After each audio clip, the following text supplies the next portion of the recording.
বাজারে এমনভাবে বিশৃঙ্খলার সৃষ্টি হয়েছে যে ট্যাক্স কমিয়েও নিত্য পণ্যের দাম কমানো যাচ্ছে না বলে জানিয়েছেন অন্তর্বর্তী সরকারের অর্থ উপদেষ্টা ডক্টর সালেউদ্দিন আহমেদ।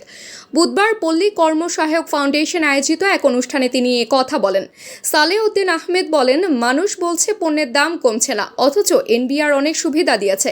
ট্যাক্স কমিয়ে দিলাম, তারপরও নিত্য পণ্যের দাম কমে না। মানুষ অধৈর্য হয়ে গেছে, এটাই স্বাভাবিক।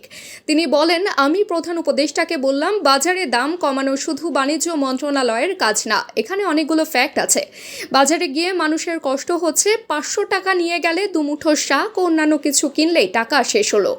আমি চেষ্টা করছি বাজারে পণ্যের দাম কমানোর জন্য। উপদেষ্টা বলেন, আমাদের দিকে কেউ মুখ বাঁকা করছে না। বিশ্বব্যাংক IMF সভায় গেলাম, 7 থেকে 8 দিন ছিলাম। সবাই আমাদের বিষয়ে ইতিবাচক। সভা করতে করতে আমরা হয়রান হয়ে গেছি।